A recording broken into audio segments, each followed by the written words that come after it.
नादीतं तस्मै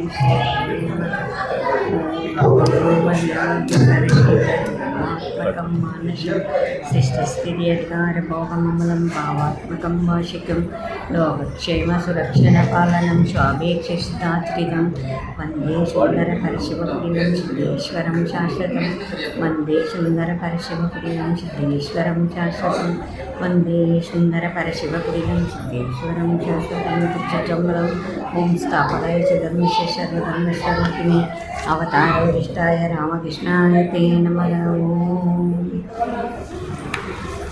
வந்திருக்கிற எல்லாருக்கும் நமஸ்காரம்.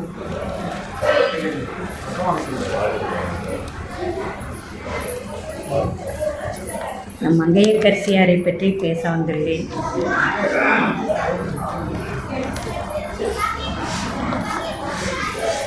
மங்கையர்க்கரசியாரை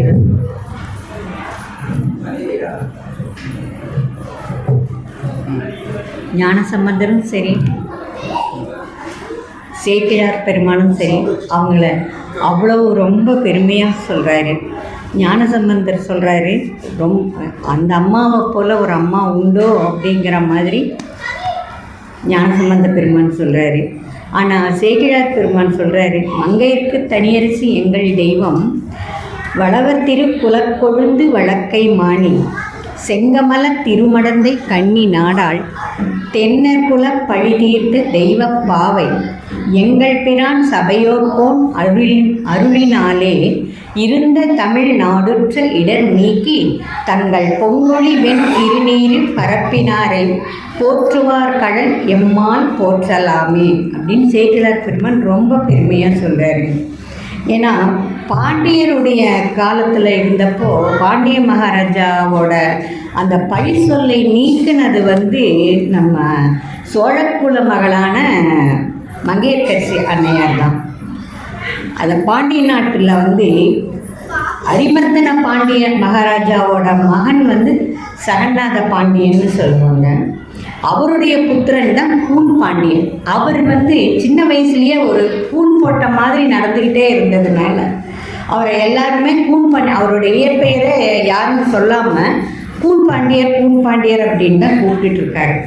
ஆனால் அவர் பூன் பாண்டியராக இருந்தாலும் கூட நல்ல வீரர், நல்ல தீரம் மிக்கவர்.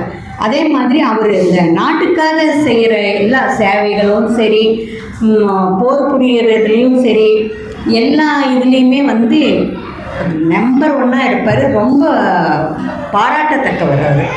அப்படி இருக்கிற அந்த வீரத்தையும் தீரத்தையும் அவருடைய அந்த புத்திசாலித்தனத்தையும் நாட்டுப்பற்றையும் பற்றி கேள்விப்பட்ட சோழ மன்னர் அவருக்காக தன்னோட மகளை திருமணம் செய்விக்கணும்னு அவர் கொஞ்சம் ஆசைப்படுறாரு. அதுக்காக அவர் போய் கேட்குறாரு. சரி, எல்லாம் திருமணத்துக்கும் சரின்னு சொல்லிக்கிறாங்க. திருமணமும் நடந்துருது. இது பாண்டிய நாட்டில் திருமணம் நடக்குது. அப்போ அம்மா நினைக்கிறாங்க, நான் இங்கேருந்து சோழ பேரரசுக்கு போக போகிறேன் மகாராணியா. நான் அந்த அம்மாவுக்கு ஏற்கனவே திருமந்திரத்து மேலேயும் எம்பெருமானார் மேலேயும் ரொம்ப பற்றுதல் அதிகம்.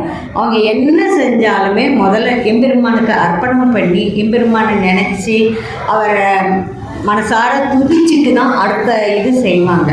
ஆனால் அம்மா அப்படி இருக்காங்க.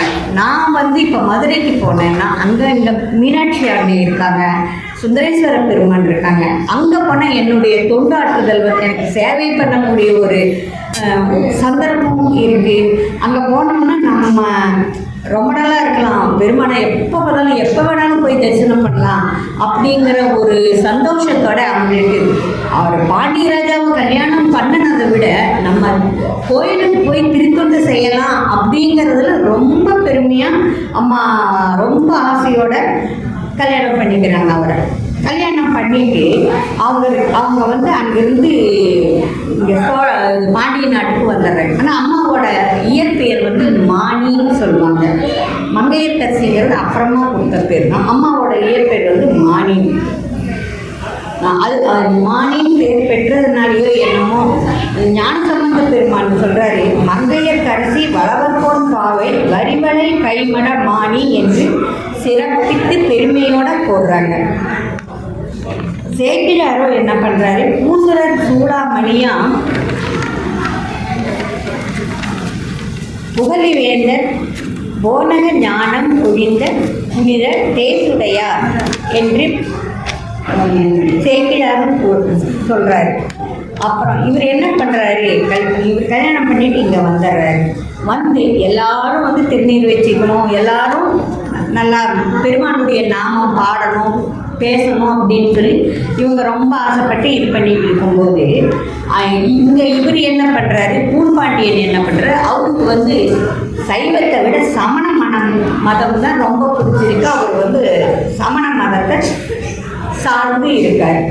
எப்போ போனாலும் சிவாய நம சிவாய நமன்னு அம்மா சொல்லுவாங்க. ஆனால் இவர் என்ன பண்ணுவார், அம்மாவை பார்த்தாலே ஓடுற மாதிரி இவர் சமண மதத்தில் சேர்ந்துடுறாரு. இது அம்மாவுக்கு வந்து ரொம்ப கவலையாக இருக்குது. என்ன பண்ணுறது, இப்படி இருக்காரே இவர் அப்படின்னு. இப்படி இருக்கக்கூடிய ஒரு நாளில் வந்து அம்மா என்ன பண்ணுவாங்க, சிவாய நம்ம மண்டலம் ஜெயிச்சுட்டு பெருமானுடைய பூஜையெல்லாம் முடிச்சுட்டு கோயிலிருந்து வரும்போது அப்படியே நெற்றி நிறைய திருநீரோட மங்களகரமாக வந்து கணவனாரை சேவிக்கலாம் அப்படின்ட்டு வராங்க. அந்த காலத்துலலாம் கணவனாரையும் காலம்பரை சேவிக்கிறது ஒரு வழக்கமாக இருந்துட்டு இருந்தது. வந்து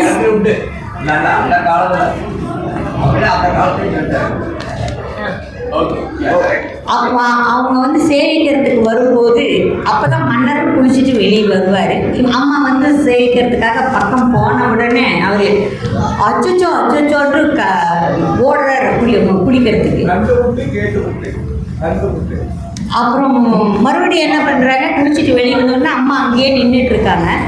மறுபடியும் அம்மாவை பார்த்துட்றாங்க. மறுபடியும் அச்சோ அப்படின்னு ஓடுறாரு குளிக்கிறதுக்கு. அம்மாவுக்கு புரியலை, என்ன இவர் இப்படி ஓடுறாரு அப்படின்னு. மூணாவது டைம் வரும்போது அம்மா அவரை நிறுத்திட்டு, இருங்க என்னாச்சு உங்களுக்கு, ஏன் இப்படி ஓடுறீங்க அப்படின்னு கேட்கும்போது கண்டுமுட்டுன்னு சத்தம் போடுவார் காதில் கையை வச்சுட்டு. என்ன இப்படி சொல்கிறீங்க, என்ன கண்டுமுட்டு இதை நீ வச்சிருக்கிய அப்படின்பாரு. என்ன நான் வச்சுருக்கேன், நெத்தி நிறைய வச்சுக்கிட்டு இருக்கிய, நெத்தி நிறைய நான் திருநீர் தானே வச்சுருக்கேன். அச்சோ இது அதை விட கஷ்டமாச்சு, இது கேட்டு முட்டாயிடுச்சு, இனி இப்போ நான் போய் குளிச்சுட்டெல்லாம் வரணும். இப்போ அம்மாவுக்கு ரொம்ப கோபம் வந்துடுது. என்ன இது இல்லையேன்ட்டு எத்தனை பேர் இருக்கோம், இவருக்கு இத்தனை ஒரு பெருமையான இது கிடைச்சி இவரால் வந்து இதை வந்து தியானம் பண்ண முடியலையே அப்படின்ட்டு அவங்களுக்கு ரொம்ப வருத்தமாக என்ன பண்ணிடுறாங்க, தன்னோட தோழிகளை கூப்பிட்டு, இனிமேல் எனக்கு திரைச்சிலையால் நான் மன்னர் முன்னாடி வரும்போது எனக்கு மறைவு கொடுத்துருங்க, நான் மன்னருடைய முகத்தை நான் பார்க்கலை, அவரும் என் முகத்தை பார்க்க வேண்டாம் அப்படின்னு சொல்லி அம்மா என்ன பண்ணுறாங்க, தோழிகளெல்லாம் வர சொல்லிடுறாங்க. இவர் குளிச்சுட்டு வந்து பார்க்குறாரு, அம்மாவை காணும். எங்கே அரசியார் எங்கே அப்படின்னு தோழிகளை பார்த்து கேட்கும்போது ஒரு திரைச்சிலைக்கு பின்னாடி இருந்து சவுண்டு வருது. நான் இங்கே தாங்க இருக்கேன் அப்படின்னு அம்மா சொல்கிறாங்க. அப்படின்னு சொல்லும்போது இவர் கேட்குறாரு, ஏன் திரைச்சிலைக்கு பின்னாடி போயிட்டு. ஆமாம், இது வந்து எம்பெருமான் மேலே நான் ஆணையாக சொல்கிறேன், எப்போ என்னுடைய முகத்தை நீங்கள் திருநீரோடு பார்க்குறீங்களோ அப்போ தான் நான் என்னுடைய முகத்தை உங்களுக்கு நான் காட்டுவேன். இது வந்து ஈசனுடைய ஆணை, ஈசன் மேலே ஆணை, இனிமேல் நீங்கள் வந்து என்னை பார்க்க வேண்டாம் அப்படின்னு சொல்லிடுறாங்க. இதுக்காக போய் இப்படி பேசுகிறேன் நீ அப்படின்னு. அப்போ நீங்கள் என்னை பார்க்கும்போது உங்களுக்கு இப்படி கேட்குறேனே அப்படின்னு சொல்லி இல்லாமல் நீங்கள் இப்படி பேசுகிறீங்களே, நான் என்ன பண்ண முடியும், எனக்கு எம்பெருமான் வேணும், நீங்கள் என்ன தடுக்கலை அது வரைக்கும் எனக்கு சந்தோஷம், நீங்கள் என்ன தடுக்காமல் இருக்கிறதுனால நான் எம்பெருமானை நான் எப்பவும் வழிபடுறேன். நீங்கள் உங்கள் சமண மதத்தில் எப்படி முக்கியமோ நீங்கள் அப்படி போய் உங்கள் சமண மதம் கூட அம்மா சொல்ல மாட்டாங்க, உங்கள் இதில் உங்களுக்கு எப்படி விருப்பமோ அப்படி போய்கிட்டே இருங்க, நீங்கள் தயவு செய்து என்னை இது பண்ணாதீங்க அப்படின்னு சொல்லிட்டு அம்மா சொல்லிடுறாங்க. சரின்னு சொல்லிட்டு அம்மா இவர் என்ன பண்ணுறாரு, சமணர்களுடைய நெருக்கம் வந்து அதிகமாகிட்டே இருக்குது இவருக்கு. இருக்க அவர் என்ன சொல்கிறாரோ அதை தான் கேட்குறது, அவங்க என்ன மாதிரி பண்ணணும்னு சொல்கிறாங்களோ அது மாதிரியே இருக்கிறது, இப்படியே செஞ்சுட்டு வந்துட்டு இருக்காங்க. இது வந்து அம்மாவை ரொம்ப பாதிக்குது. அம்மா என்ன பண்ணுறாங்க, டெய்லியுமே போய் எம்பெருமான் கிட்ட தினமும் பிரார்த்தனை பண்ணுறாங்க. ஐயா, எனக்கு இதை விட்டால் எனக்கு வேறு வழியே இல்லையா, என்னுடைய பெருமானை நீ எப்பப்பா எனக்கு எவ்வளோ ஆசை ஆசையோடு இங்கே சோழ நாட்டுக்கு நான் வந்திருக்கேன், எவ்வளோ ஒரு இதோடு உனக்கு நான் பூத்தொடுத்து கொடுக்கணுன்ட்டு ரொம்ப ஆசையில் நான் வந்து இதாக இருந்தேன். எல்லாத்தையுமே இப்போ வந்து எல்லாமே போயிட்டுருக்கேன், நான் என்ன பண்ணட்டும், எனக்கு ஏதாவது நல்லது நடக்கக்கூடாதா அப்படின்னு சொல்லி அம்மா வருந்திட்டு இருக்கும்போது இவருடைய அமைச்சர் வந்து இவர் குலச்சிறையார் அமைச்சர், அவர் வந்து இந்த மதத்துக்கு மாறுறதில்லை. அவர் சைவ சமயத்தில் தான் இருக்கார். அப்போ அவர் வந்து அம்மா கிட்ட சொல்கிறாரு, அம்மா இந்த மாதிரி ஞானசம்பந்த பெருமான்னு சொல்லிட்டு ஒருத்தவங்க இருக்காங்கம்மா, அவங்க வந்து எம்பெருமானுடைய கருணையினால் எல்லா வித நன்மையும் செஞ்சுட்டு வர்றாருமா, நீங்கள் சொன்னீங்கன்னா நான் அவரை கூட்டிகிட்டு வரேன். அவரை கூட்டிகிட்டு வந்தால் ஒருவேளை பெருமானார் வந்து மனம் மாறினாலும் மாறலாம். அப்படி மனம் மாறினாருன்னா இவர் நமக்கு சைவத்துக்கு ஒரு பெரும் தொண்டாற்றுவலாமே அப்படின்னு சொல்லி கேட்குறாரு. கேட்டோம்னா அம்மாவுக்கு ரொம்ப சந்தோஷமாயிடுது. ஐயா, முதல்ல நீங்கள் அதை செய்யுங்க, நீங்கள் போய் அவரை நீங்கள் அழைச்சிட்டு வாங்க, அவருக்கு என்ன மரியாதை பண்ணணுமோ, என்ன மாதிரி அவருக்கு வந்து செய்யணுமோ எல்லா மரியாதையும் எல்லா சந்தோஷத்தையும் கொடுத்து அவரை நீங்கள் கூட்டிகிட்டு வாங்க, மதுரைக்கு அவர் வந்த உடனே சொல்லுங்கள், நான் அவரை வந்து பார்க்குறேன் அப்படிங்கிறேன் சொல்லிவிட்டு அம்மா சொல்கிறாங்க. இவர் மந்திரியாரும் கிளம்பி போயிடுறாங்க. அப்போ வந்து மன்னன் அவர்களுக்கு இந்த சமண இதில் ஈடுபாடு அதிகமாக அன்றைக்கி அம்மா போய் கோயிலில் வந்து இது பண்ணுறாங்க, பிரார்த்தனை பண்ணிட்டு வந்து ஏதோ ஒரு வழியில் எனக்கு ஒரு நல்வழி காட்டவே மாட்டேங்கிறியே, சரி இப்போ ஞானசம்பந்த சாமி வரேன்னு சொல்லியிருக்காங்கல்ல, பார்ப்போம் இது மூலியமாவது எனக்கு வந்து ஒரு நல்லது நடக்குதா பார்ப்போம் அப்படின்ட்டு வர்றப்போ திடீர்னு அவருக்கு ஒரு ஜுரம் மாதிரி அவருக்கு வந்துடுது. வந்த உடனே அவர் வந்து ஒரு மாதிரி ஜுரமாக இருக்குது அப்படின்ட்டு நடந்துகிட்ருக்காரு. அப்போ மந்திரியார்கிட்டேருந்து தகவல் வருது, மாதிரி ஞானசம்பந்த பெருமான் வந்துட்டார் அப்படின்னு. அப்போ அம்மா சொல்கிறாங்க, அவருக்கு ஒரு திருமணத்தை நிறுவி அவரை அங்கே இருக்க வைங்க அப்படின்னு சொல்லி சொல்கிறாங்க. சரின்னு அவரை அங்கே அந்த திருமணத்தில் அங்கே இருக்க வச்சு அவருக்கு எல்லா உபச்சாரமும் பண்ணி எல்லா மரியாதையும் பண்ணி அவர் அங்கே மரத்தில் இருக்க வச்சுருக்காங்க. அப்போ வந்து இவருக்கு நோய் வந்து ஒரு நாள் கொஞ்சம் இவருக்கு, அடுத்த நாள் அதுக்கு மேலே ஒரு 4-5 நாள் ஆகிடுது. இவருக்கு நோய் ஓவராக ஆகிடுது, ரொம்ப அவரால் முடியல, ஜுரம் தாங்கவே முடியல. இவர் என்ன பண்ணுறாரு, ஜுரம் தாங்க முடியாமல் இந்த சமணர்கள் எல்லாம் வந்து மந்திரிச்சு கொடுக்குறாங்க, நீர் மந்திரிச்சு கொடுக்குறாங்க, மயில் பெலியால் தடவுறாங்க, எல்லாம் அவங்க என்னென்ன வைத்தியம் பண்ணணுமோ அதை அத்தனையும் பண்ணி பார்க்குறாங்க. இவருக்கு முடியவே இல்லை.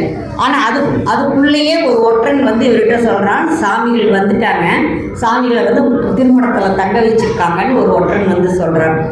சொல்லும்போது இவர் என்ன பண்ணுறாரு, அப்படியா அப்படின்னு சொல்லிட்டு சமண குருமார்கள் எல்லாம் வர சொல்லி இந்த மாதிரி அவர் வந்துட்டாராம்மா, அவர் அங்கே தங்கி இருக்காராம்மா, என்ன பண்ணலாம் அப்படின்ட்டு என்ன கேட்டு பேசிகிட்டு இருக்காங்க. இவங்க சொல்கிறாங்க, அவங்க வந்தாருன்னா என்ன பண்ணுவாருன்னு தெரியாது மன்னரே அப்படின்னு சொல்லும்போது இவர் என்ன சொல்கிறாரு, சரி நீங்கள் எல்லாருமே யோசனை பண்ணிகிட்டே இருங்க, ஆனால் ஒன்று அந்த மரத்தை வந்து தீ வச்சிருங்க அப்படின்னு சொல்லி மன்னன் ஆணையிட்டுறாரு, அந்த மரத்துக்கு தீ வச்சிருங்க அப்படின்னு. சரின்ட்டு இவங்க எல்லாரும் சரி மன்னரே அதே உத்தரவாக ஏற்றுக்கிறோன்ட்டு போயிடுறாங்க. அங்கே போய் மரத்துக்கு தீயும் வச்சிடுறாங்க. தீ வச்சு தீ எரிஞ்சிட்ருக்கு. அங்கே இருக்கிற அடியார் கூட்டமெல்லாம் ஒடியாராக சுவாமிகள்கிட்ட, சுவாமி இந்த மாதிரி வந்து மரத்துக்கு தீ வச்சுட்டாங்க, தீ பயங்கரமாக எரியுது, என்ன பண்ணுறதுன்னு தெரியல சாமி அப்படின்னு சொல்லி எல்லாரும் ஓடி வராங்க. ஓடி வந்த உடனே சாமி சொல்கிறாரு, ஞானசம்பந்த பெருமான் சொல்கிறாரு, விட்டுருங்க, இது வந்து யார்கிட்ட தீங்கிறது எனக்கு தெரியும், நீங்கள் யாரும் எதுவுமே கவலைப்பட வேண்டாம், அந்த தீ நம்மளை என்ன பண்ண போகுது, அது பெருமான் கையில் இருக்க வேண்டியது அங்கே தான் இருக்கும், அவனுக்கு தெரியும் அவங்க யார் என்ன பண்ணணும்னு சொல்லி நீங்கள் பைய நீங்கள் போங்க, மெதுவாக போய் யார் இந்த தீயை இட சொன்னாரோ அவங்களுக்கே போயிட்டுங்கன்னு சொல்லி அந்த தீயை அனுப்பிச்சி விட்டுறாரு. அது என்ன ஆகுதுன்னா இப்போ இருக்கக்கூடிய வெப்ப நோயோட இன்னும் அதிகமாகிடுது. அவருக்கு பயங்கரமான வெப்பம் ரொம்ப அதிகமாக கொழுந்து விட்டு எரியிற மாதிரி மன்னனை வந்து ரொம்ப தாக்கிடுது. ரொம்ப எரிஞ்சிக்கிட்டு இருக்கும்போது இவரால் ஒன்றும் தாங்க முடியல. இந்த சமணர்களெல்லாம் வந்து இது எல்லாம் ஏதேதோ பண்ணுறாங்க, எதாலையும் இவரை வந்து குணப்படுத்த முடியல. எப்போ வந்து இவர் கேட்குறாரு, அப்போ மங்கையர்க்கரசி அம்மாவும் பக்கத்தில் இருக்காங்க, அவங்க சொல்கிறாங்க, ஏங்க நான் ஒரு வேண்டுகோள் சொல்கிறேன், நீங்கள் கேட்குறீங்களா, என்னம்மா சொல்லு, எனக்கு என்னால் தாங்க முடியல, நீ என்ன சொல்றியோ நான் கேட்குறேன் சொல்லு. இந்த மாதிரி ஞானசம்பந்த பெருமான் வந்திருக்காருல்ல, அவரை வந்து நம்ம கூட்டிகிட்டு வந்து நம்ம ஏதாவது செய்வோம் அப்படிங்கிறாங்க. அப்போ அந்த பக்கத்தில் இருக்கக்கூடிய சமணர்களெல்லாம் என்ன பண்ணாங்க, ஒரு 4-5 பேர் சேர்ந்து கூட்டமாக போய், அச்சோ நீங்கள் அவங்கள போய் ராணிமா கூட்டிகிட்டு வர சொல்லிட்டாங்கன்னா அவங்கெல்லாம் என்ன பண்ணுவாங்க, அவர் வந்து இவரை மன்னரை மாற்றிட்டாங்கன்னா எங்களுக்கு இருப்பிடமே கிடைக்காம போயிடும், எங்களை துரத்தி விட்டுருவாங்க, அதனால் அவரை வர சொல்லக்கூடாதுன்ட்டு மறுபடியும் மன்னர்கிட்ட போய் என்ன சொல்கிறாங்க, நீங்கள் அவங்க வரத்துக்கு சரின்னு சொன்னீங்கன்னா நாங்கள் வந்து இத்தனை இது நாங்கள் செஞ்சு பிரயோஜனம் இல்லாமல் போயிடும், நாங்கள் எவ்வளவோ பண்ணியிருக்கோம், இன்னும் எங்கள் நிறைய நாங்கள் வந்து செய்வோம், நாங்கள் செஞ்சு உங்களை நாங்கள் தீர்த்துறோம், நீங்கள் கவலைப்படாதீங்க, நீங்கள் அவரை நம்பாதீங்க, அவரை வர சொல்லாதீங்க அப்படின்னு சொல்லி சமணர்களெல்லாம் சேர்ந்து வந்து மகாராஜா கிட்ட சொல்லுவாங்க. இப்போ மகாராஜா இருந்துட்டு சரி நீங்கள் உங்கள் பிரியை எப்படியோ அப்படியே செய்யுங்கன்றவர். மறுபடியும் அம்மா என்ன பண்ணுறாங்க, இல்லைங்க ஒரு நாள் விட்டுட்டு மறுபடியும் அவரால் தாங்க முடியாமல் துடிக்கும் போது மறுபடியும் அம்மா சொல்கிறாங்க, இங்கே பாருங்கள் நான் வேணால் இன்னொரு வேண்டுகோள் வைக்கிறேன் உங்ககிட்ட. அவங்க வந்து அவரும் சமணர்களெல்லாம் வந்து ஒரு பக்கம் இருந்துட்டு உங்கள் ஒரு பக்கத்துக்கு அவங்க மந்திரம் ஜெயிச்சு அவங்க என்ன பண்ணணுமோ அதை பண்ணட்டும். ஞானசம்பந்தர் வந்து உங்கள் ஒரு பக்கம் வலது பக்கத்தை வந்து ஞானசம்பந்தருக்கு நீங்கள் கொடுங்க, 2 பேரும் செய்யட்டும், யாருடையதில் அந்த வெப்ப நோய் குறையுதுன்னு பார்ப்போம், அப்படி இருந்தாலும் நீங்கள் ஏற்றுக்குவீங்களா அப்படின்னு கேட்குறேன். சரி பார்க்கலாம், ஏற்றுக்கிறேன், சரி வர சொல்ல அவர் எங்கே வர சொல்லி பார்ப்போமே அப்படின்னு சொல்கிறேன். அப்போ நம்ம வந்து எனக்கு வந்து நீங்கள் ஒரு சத்தியம் பண்ணணும் அப்படின்னு கேட்குறேன். என்ன அப்படின்னு, யாரால் நோய் குணமாகுதோ அந்த சமயத்தில் தான் நீங்கள் இனிமேல் இருக்கணுங்கிற மாதிரி எனக்கு வந்து ப்ராமிஸ் பண்ணணும் அப்படின்னு கேட்குறாங்க. இவங்க யோசிச்சுட்டு ஒருவேளை அவங்க விட்டுட்டு இவங்க வந்துட்டாங்கன்னா நாங்கள் இவங்க சமண மதத்துலையெல்லாம் நம்ம சேராமல் சைவத்துலையெல்லாம் நம்ம சேரணும் அப்படின்னு யோசிக்கிறேன். நீங்கள் யோசிச்சிங்கன்னா பிரயோஜனம் இல்லை, நீங்கள் யோசிச்சா கூட சொல்லுங்கள் அப்படின்ட்டு மறுபடியும் இவங்க பக்கத்தில் இருக்கும்போது சரி என்னால் தாங்க முடியலம்மா, எதால் வருதோ வரட்டும், எதால் எனக்கு நல்லா ஆகுதோ அந்த சமயத்தை நான் வந்து இது பண்ணிக்கிறேன் அப்படிங்கிற மாதிரி சொல்கிறேன். சரின்ட்டு நம்ம சத்தியம் வாங்கிட்டு ஞானசம்பந்தரை அழைக்கிறதுக்கு ஆளுகளை அனுப்பி சம்பந்தரை வர சொல்லிடுறாங்க. ஞானசம்பந்தரும் அங்கேருந்து புறப்பட்டு வந்துடுறாங்க. வந்து அவரும் இங்கே இந்த பக்கம் இருக்காங்க, இவங்களும் இந்த பக்கம் இருக்காங்க. சம்பந்த பெருமான் வந்து வரும்போதே அவருடைய அடியார்கள்கிட்ட சொல்லிடுறாங்க, மடப்பள்ளியிலேருந்து சாம்பலை எடுத்துகிட்டு வாங்கன்றுவார். சரின்னு எல்லாம் போய் மடப்பள்ளியிலேருந்து சாம்பல் அள்ளிட்டு வருவாங்க. வந்து இங்கே வந்தவுடனே பெருமான் வந்து மந்திரமாவது நீர் வானது மேலது நீருன்னு சொல்லி அந்த திருநீரை வந்து தலையிலிருந்து கால் வரைக்கும் விபூதி பூசிவிட்டு இவங்க அந்த பாட்டு பாட அவருக்கு ஒரு ரிலாக்ஸ் தெரியுது. வலது பக்கத்தில் இடது பக்கத்தில் இவங்க போடுற இதால் இந்த நோயை பூராவும் இந்த பக்கம் போயிடுச்சோ அப்படிங்கிற மாதிரி பயங்கரமாக இந்த சைடு முழுக்க எரிய ஆரம்பிச்சிது. இவரால் தாங்க முடியாமல் இவர் என்ன பண்ணிடுறாரு, நீங்கள்லாம் போங்க, முதல்ல இடத்த விட்டு நீங்கள் போங்க, எனக்கு இவர் பண்ணுற இந்த வைத்தியமே போகுது, நீங்கள்லாம் போங்க அப்படின்னு சொல்லிடுறாரு. சொன்ன உடனே அப்புறம் அவங்களால அதுக்கு மேலே ஒன்றும் இவரை தடுத்து நிறுத்த முடியல. அப்புறம் பெருமான் வராரு, இந்த பக்கமும் மந்திரமாவது நீர் சொல்லி இவர் திருநீர் பூசி விடவும் இவருடைய நோய் குணமாயிடுது. குணமான உடனே இவர் எழுந்து நிற்கும்போது இவருக்கு என்ன ஆகுது, அந்த கூன் போட்டுக்கிட்டு இருந்த கூன் வந்து நிமிர்ந்துருது. நல்லா நேராக நிமிர்ந்து நிற்கவும் அங்கே கூடியிருந்த மற்ற சேவகர்கள் அமைச்சர்கள் எல்லாரும் சேர்ந்து நின்ற சீர் நெடுமாறன் அப்படின்ட்டு எல்லாரும் கோஷம் போட ஆரம்பிச்சிடுறாங்க. அப்போ பெருமானே அவருக்கு சொல்லி நின்ற சீர் நெடுமாற பாண்டியன்னு சொல்லி அவருக்கு ஆசை கூறியிருந்து அப்போ அந்த திருநீர் போட்டவர் தான். அதுக்கப்புறமா நிறைய அவர் வந்து கோயிலுக்கு சேவை பண்ணிட்டு எல்லாமே எல்லா இதையுமே அவர் தன்னுடைய பெருமையாக எடுத்து அவர் எல்லாம் கோயிலுக்கும் மற்றதுக்கு உழவாரம் பண்ணிட்டு அத்தனையும் செஞ்சு திருநீர் உடம்பு முழுக்க திருநீர் பூசி இது பண்ணுறாரு. அப்போ அம்மா சொல்கிறாங்க, இப்போ நான் வந்து நீங்கள் சரியாயிடுவீங்கிற நம்பிக்கை எனக்கு இருந்தது, இந்த சூழ்நிலை போயிடுங்கிற நம்பிக்கை இருந்தது. ஆனாலும் எனக்கு ஒரு பெரிய நம்பிக்கை என்னென்னா உங்கள் உடம்புல திருநீரை நான் பார்க்கணும், அந்த நம்பிக்கையோடு நான் எம்பெருமானை கும்பிட்டது வீணாகலை. எம்பெருமான் வந்து எனக்கு எப்பவுமே துணை இருக்காரு. இன்றைக்கி இல்லை, இன்றைக்கி நான் பிறந்த நாள் இருந்து அவருடைய அந்த இதில் தான் நான் இருக்கேன், அவருடைய நம்பிக்கையில் தான் நான் இருக்கேன். ரொம்ப சந்தோஷம் பெருமானிட்டு 2 பேருமா சேர்ந்து போய் சோமசுந்தர கடவுளை அங்கே கோயிலில் போய் வணங்கிட்டு அம்மா என்ன சொல்கிறாங்க, ரொம்ப சந்தோஷப்பட்டுட்டு அவர்கிட்ட சொல்லிவிட்டு இனிமேல் வந்து நீங்களும் நின்ற சீர் நெடுமாறன் ஆகிட்டீங்க, நானும் வந்து பெருமானுடைய அருள் நம்ம 2 பேரும் இருக்கிற வரைக்கும் எத்தனை வருஷம் இருக்கிறோமோ அத்தனை வருஷமும் பெருமானுக்கு சேவை பண்ணிவிட்டு அவருடைய திருநாமத்தை உச்சரிச்சுட்டு என்றைக்கும் அவரோட நம்ம கலக்கணும். அதுக்கு பெருமான் எங்களுக்கு அருள் புரியணும் அப்படின்னு சொல்லி அம்மா ரொம்ப தாழ்வாக கேட்டுட்டு ரொம்ப சந்தோஷமாக இருக்காங்க 2 பேரும்.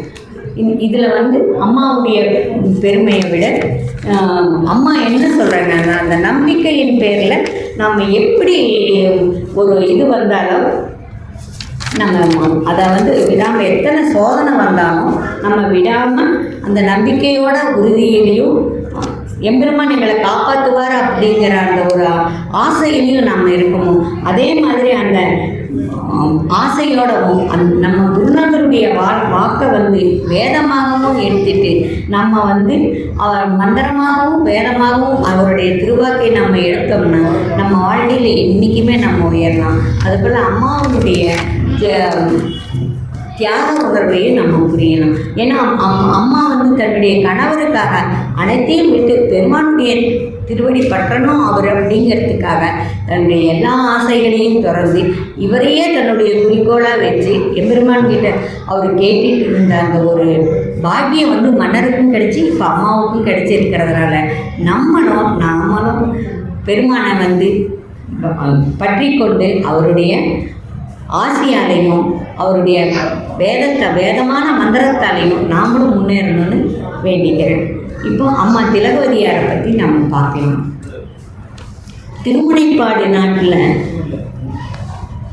மக்கள் வாழும் சிவத்தலங்கள் பல இருக்குது. ஆனால் அதில் பெண்ணை நதி ஓடுகிற ஒரு நாடு.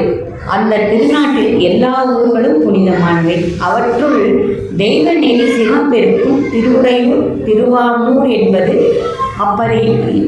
அப்பதியில் வேளாண் குளத்தில் குறுக்கையக்குடி அப்படிங்கிற குடியில் புகழனார் என்பவர் ஒருவர் இருந்தார்.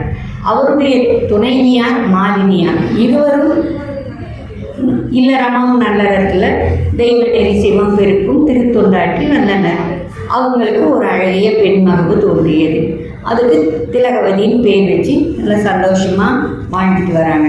சில ஆண்டுகளுக்கு பின்னாடி மறுபடியும் அம்மா மாதினியார் கருவுற்றார். அவருக்கு அவர் சிவபெருமானுடைய கருணையினாலே ஒரு பையன் பொண்ணு பிறக்கிறாரு. அவரை பார்த்தோன்னா அவங்களுக்கு ரொம்ப சந்தோஷமாக அந்த பையனுக்கு மருநீக்கியார் அப்படின்னு பேர் வச்சு ரொம்ப சந்தோஷமாக இருக்காங்க. இப்போ திலகவதி அம்மையாருக்கு 12 வருஷம் ஆகிடுது. 12 வருஷம் ஆனோடனே அந்த காலத்துலலாம் சின்ன வயசுலேயே கல்யாணம் பண்ணி கொடுத்துருவாங்க. 12 வயசு ஆனோடனே எல்லாருக்கும் பொண்ணுக்கு கல்யாணம் பண்ணணும் அப்படின்னு தோணுது. அப்போ அவரை ஏதோ ஒரு இதில் கலிப்பகையாருக்கு அவரை பார்க்குறாரு. பார்த்தோன்னா அவருக்கு அம்மாவை கல்யாணம் பண்ணிக்கணும்னு சொல்லி தோணுனோடனே அவர் என்ன பண்ணுறாரு, ஊரில் இருக்கிற பெரியவங்களெல்லாம் கூப்பிட்டு இந்த மாதிரி போய் நீங்கள் பொண்ணு கேளுங்க அவங்கக்கிட்ட, நான் அந்த பொண்ணை கல்யாணம் பண்ணிக்க ஆசைப்பட்றேன் அப்படின்னு சொல்லி புகழனார்கிட்ட அனுப்புகிறாங்க. எல்லாம் வர்றாங்க, புகழனாரை பார்க்க வர்றாங்க. வந்தவுடனே அவங்கள எல்லாம் வரவேற்று எல்லாம் ரெடி பண்ணிவிட்டு அவர் என்ன பண்ணுறாரு, புகழனார் கேட்குறாரு, நீங்கள் வந்த காரணம் என்னங்க அப்படின்னு கேட்குறாரு. அப்போ அவர் சொல்கிறாரு, நம்ம கலிப்பகையாருக்கு திலகவதியார் பொண்ணு கேட்டு வந்திருக்கோங்க, நீங்கள் பொண்ணு கொடுத்தீங்கன்னா பரவாயில்ல அப்படின்னு சொல்லும்போது இவர் என்ன சொல்கிறாரு, அவரோட குலம் என்ன குணம் என்ன அப்படின்னு சொல்லி எல்லாம் கேட்குறாங்க. அப்போ சொல்கிறாங்க, வேறு இடத்துல விசாரிக்கும்போது அவங்க சொல்கிறாங்க, ரொம்ப நல்ல மனுஷன்ப்பா அவர், நம்மளாம் விசாரிக்கிறோமே அந்த மாதிரி ரொம்ப நல்லவருப்பா, அவர் சிவபெருமானுக்கு தொண்டு செய்கிறதுல அவரை போல் ஒரு ஆள் யாருமே கிடையாது. ஆனாலும் மன்னர் இடத்துலையும் அவர் ரொம்ப பக்தியோடவும் அவர் சொன்ன சொல்லே நம்ம வேதமாகவும் நினச்சி மன்னர்கிட்டையும் அவர் நல்ல ஒரு இதாக இருந்துட்டுருக்காரு. அதே மாதிரி வீரத்துலேயும் நல்ல புகழடைஞ்சவர் அவர், நல்ல ஒரு மகான் அப்படிங்கன்னு சொல்லி அவருக்கு சொன்ன உடனே இவருக்கு ரொம்ப பிடிச்சிருக்கு. சரி ஓகே, நம்ம பொண்ணை கலிப்பகையாருக்கு கல்யாணம் பண்ணி கொடுத்துருவோம் அப்படின்னு சொல்லி இவரும் முடிவு பண்ணிக்கிறாரு. முடிவு பண்ணிவிட்டு வீட்டில் எல்லாம் சொல்லிவிட்டு ரொம்ப சந்தோஷமாக இருக்காங்க. ஆனால் கல்யாணம் முடிவுன்னா எல்லாம் உட்காந்து முடிவு பண்ணல, நாள் குறிக்கல, அதெல்லாம் எதுவும் கிடையாது. நாங்கள் பொண்ணை கொடுக்குறோம், நீங்கள் பொண்ணை வாங்கிக்கிறீங்க, அந்த அளவோட பேச்சு நிற்கிது. பார்த்துட்டு எல்லாருக்கும் ரொம்ப சந்தோஷமாக இருக்குது, எல்லாம் ஒரு நிறைவாக இருக்காங்க. அப்போ திடீர்னு நாட்டில் வந்து வடநாட்டு ராஜாக்களில் வந்து ராஜாக்கள் போருக்கு ஓலை அனுப்புகிறாங்க. ஓலை அனுப்பும்போது மகாராஜா என்ன பண்ணுறாரு, என்னப்பா ஓலை வருது, என்னப்பா பண்ணலாம் அப்படின்ட்டு எல்லாம் அமைச்சர்கள் எல்லாம் கூடி ஆலோசனை பண்ணும்போது, சரி போர்னு வந்தாச்சு, அப்புறம் நம்ம இனி போர் புரிஞ்சு தானே ஆகணும் அப்படின்னு சொல்லி இவங்களெல்லாம் ஒரு முடிவு பண்ணிவிட்டு போருக்கு போகிறாங்க. ஆனால் அந்த போருக்கு வந்து கலிப்பகையார தலைமையாக போட்டு அனுப்புகிறாரு. அவர் தான் ரொம்ப பெரிய சேனையோடு அங்கே போகிறாரு. போயிட்டு அங்கே போய் போர் தொடர்ந்து நடக்குது. ஒரு கொஞ்ச நாள் தொடர்ந்து போர் நடந்துக்கிட்டே இருக்கு. அப்படி போர் நடந்துட்டு இருக்கும்போது இங்கே என்ன ஆகுதுன்னா, புகழனாருக்கு வந்து நோய் வந்துடுது. அந்த நோயில் வந்து இவர் அழுந்தி இவரால் வந்து அதிலிருந்து மீள முடியல, இவர் காலமாயிடுறாரு. புகழனாருக்கு காலமான உடனே அம்மா மாதினியார் என்ன பண்ணுறாங்க, அவரே போன அப்புறம் எனக்கு என்னப்பா இருக்குது இந்த உலகத்தில் வேண்டான்னு சொல்லி சின்ன குழந்தைங்க ரெண்டும் கதற சுற்றார் உறவினர் எல்லாரும் வேண்டான்னு சொல்ல எனக்கு அவர் இல்லாத இடத்துல எனக்கு என்ன வேலை, என்னால் இங்கே இருக்க முடியாதுன்னு சொல்லி அம்மாவும் புகழனாரோடையே போயிடுறாங்க. அவங்க 2 பேருமே இறந்துடுறாங்க. இறந்த உடனே இப்போ இந்த 2 குழந்தைங்களும் தனியாக நிற்கிது. சுற்றத்தாரெல்லாம் இருக்காங்க. இந்த 2 குழந்தைங்களும் ரொம்ப மனசு நொந்து போய் 2 பேருமே இல்லை, அம்மாவும் இல்லை அப்பாவும் இல்லை, நாங்கள் எங்கே போய் இருப்போம், என்ன பண்ணுவோம், என்ன அதை நினைக்கக்கூடிய வயசு கூட 2 பேர்த்துக்குமே கிடையாது. ஆனால் அப்படி ஒரு இதாக இருக்காங்க.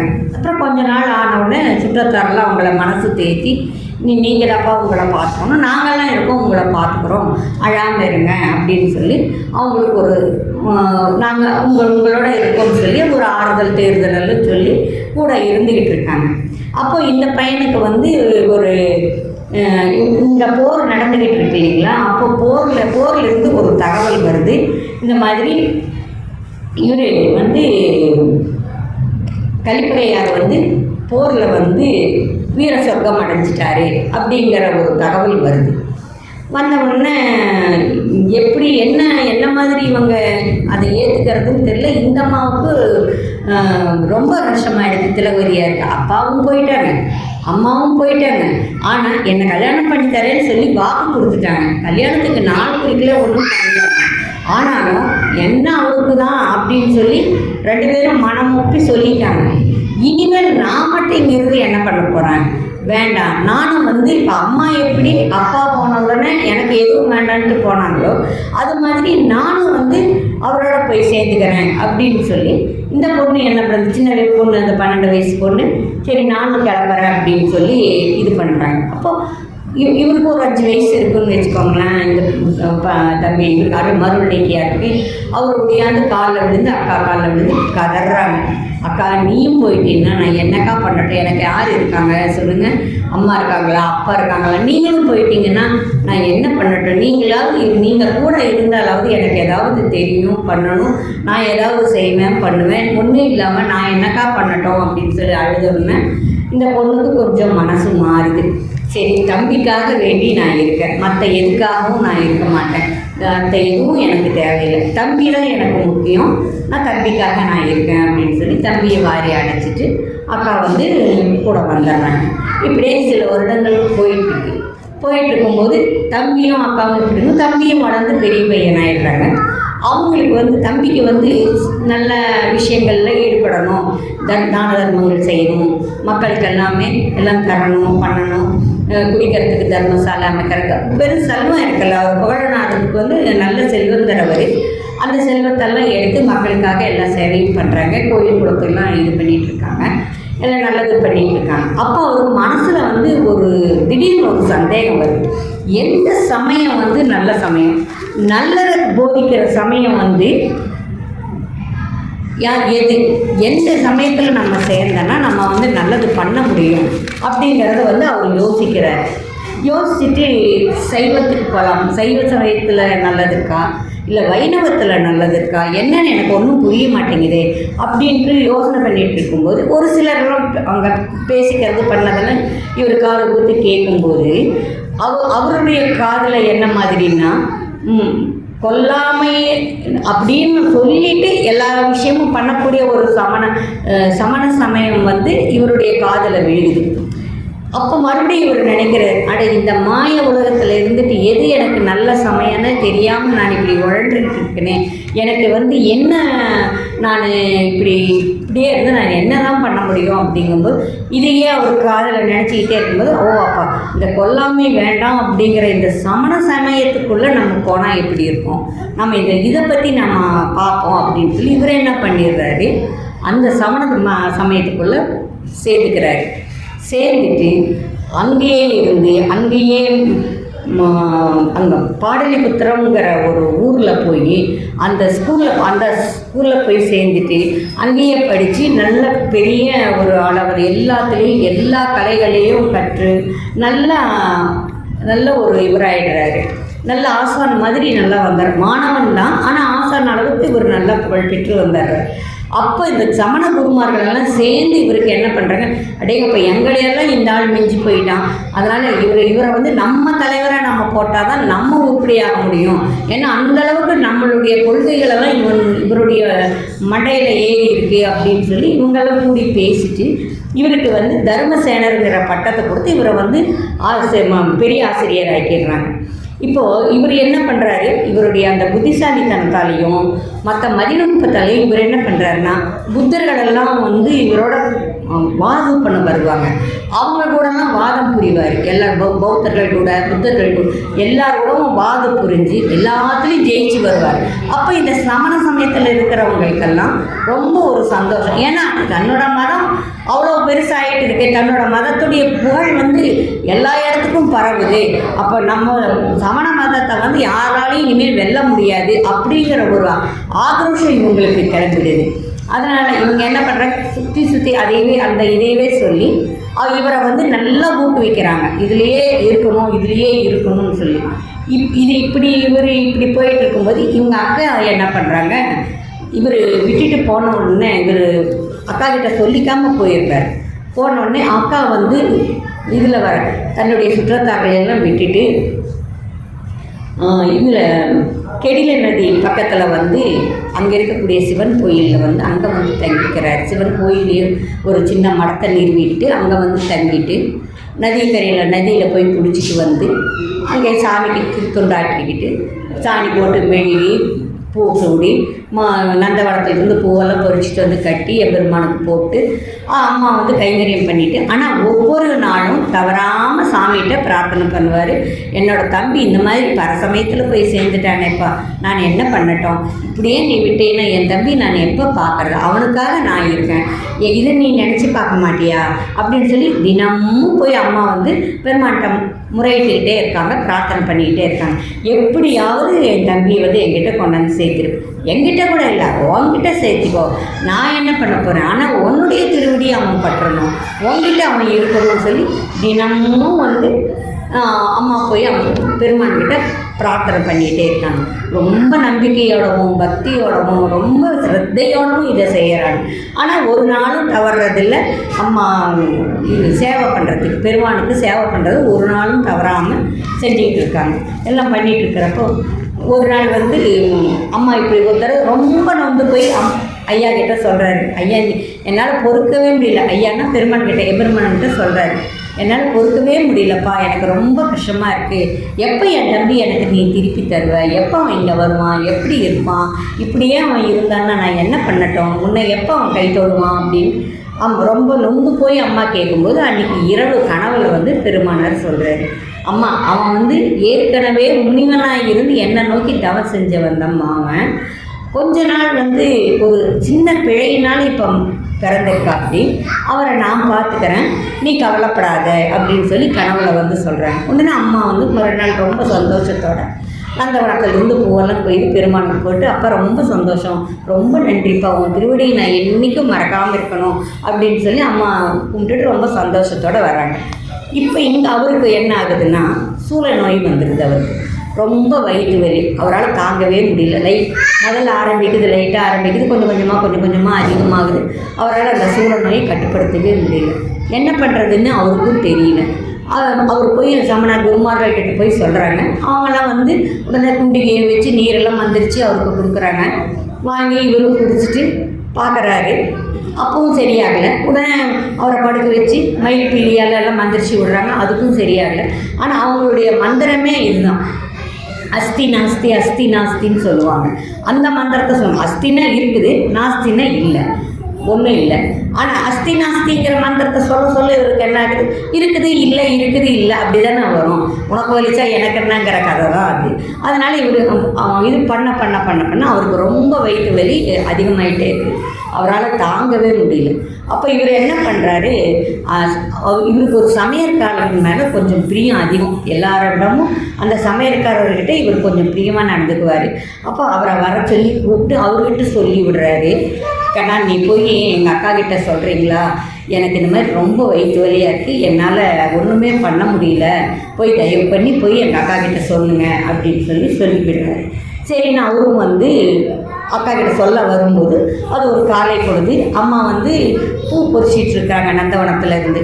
இவர் அம்மாவுடைய அடிகளை தொழுதுட்டு, அம்மா இந்த மாதிரி ஒரு தகவல் சொல்ல வந்திருக்கேன், என்னப்பா ஏதாவது தீயது உள்ளதோ அப்படின்னு கேட்குறாங்க.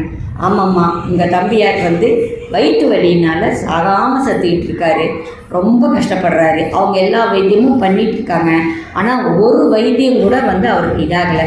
உங்களை பார்க்கணுன்னு அவர் ரொம்ப பிரியப்படுறாருமா, நீங்கள் வர்றீங்களான்னு. அம்மா யோசிச்சு, அப்பா அந்த இடத்துக்கு என்னால் வர முடியுமா, சமண மடத்துக்கு என்னால் வர முடியுமாப்பா? முடியாது சாமி, நீ வேணால் அவரை வர சொல்லிங்க, நான் அவரை பார்த்துக்கிறேங்கிறார். சரின்னு சொல்லிட்டு இவர் என்ன பண்ணுறாரு, சரிம்மா நான் இதை போய் அவர்கிட்ட சொல்கிறேன், அவர் வந்தாருன்னா நான் கூட்டிகிட்டு வரேன் அப்படின்ட்டு இவர் அங்கே போயிடுவார். போய் ஐயா கிட்ட சொல்கிறாரு, தர்மசேனர்கிட்ட, அப்பா இந்த மாதிரி நீங்கள் வந்தீங்கன்னா உங்களை நான் கூட்டிகிட்டு போகிறேன், அது மாதிரி அக்கா இங்கெல்லாம் வர முடியாதுன்னு சொல்லிட்டாங்க, நான் என்ன பண்ணட்டும்?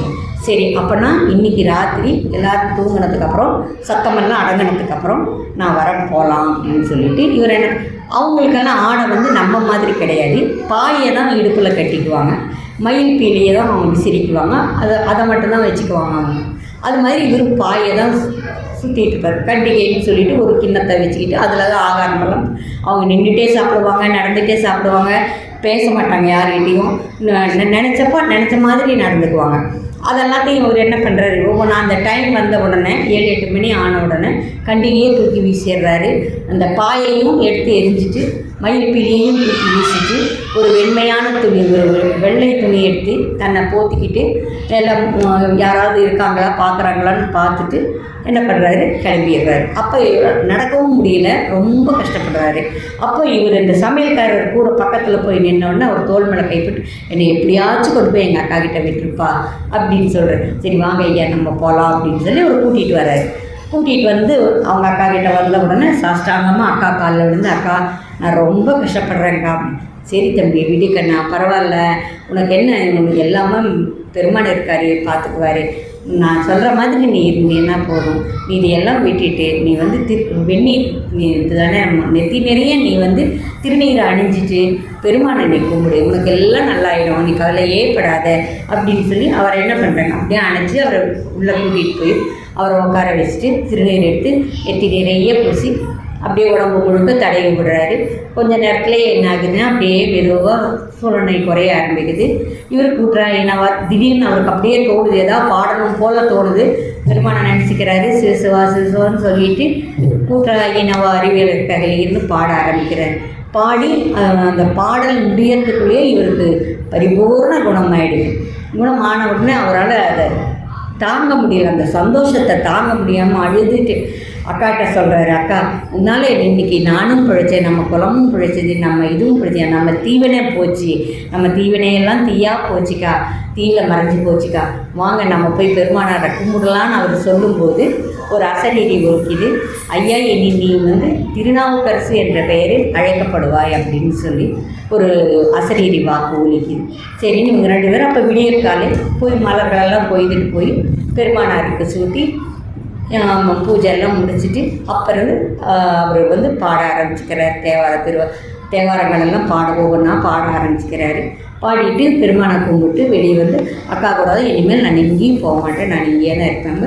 அக்காவும் என்ன பண்ணுறாங்க, அவருடைய நன்றியை பெருமானுக்கு சொல்லிவிட்டு நான் எனக்காக வாழலை, என்னோடய தம்பிக்காக வாழ்ந்தேன். அந்த தம்பியை நீங்கள் எனக்கு திருப்பி கொடுத்ததுனாலையும், இந்த உலகம் உயரத்துக்காக அவன் வந்து அவனுக்குரிய ஒரு புகழ் நீங்கள் கொடுத்ததுனாலையும், என்றைக்கும் நானும் என்னோடய தம்பியும் உங்களுக்கு திருத்தொண்டாற்றி உங்களுடைய பாதார விந்தத்தை நாங்கள் அடையணும் அப்படின்னு சொல்லி இவங்களும் 2 பேருமா சேர்ந்து பெருமானுக்கு கொண்டாட்ட ஆரம்பிச்சுக்கிறாங்க. அதுக்கு மேலே மகாராஜா கொடுக்குற இந்த சமணர்கள் பண்ணுற தொல்லையெல்லாம் ஏகப்பட்டது சமணர்கள் செய்கிறாங்க. அத்தனையும் அவர் சுண்ணாம்பு கால்வாயில் போடுறது, கலவாயில் சுண்ணாம்பு கலவாயில் போடுறது, கல்லை கட்டி கடலில் விடுறது, அது அத்தனையும் மீண்டு வந்து பெருமானை கடைசி வரைக்கும் பெருமானுடைய நாமத்தையே சொல்லி பெருமானுடைய கடல் அடைகிறாரு.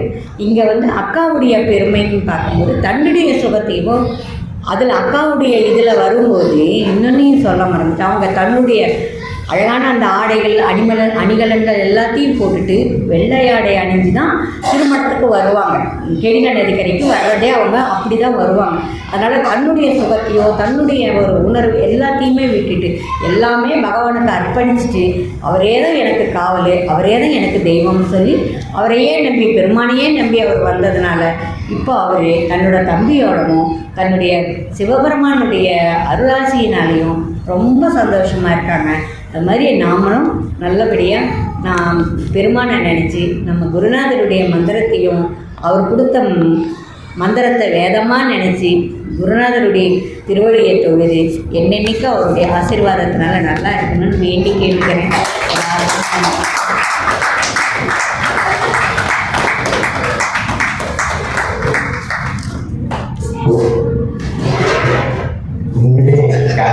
கதையை சொல்லணும்ல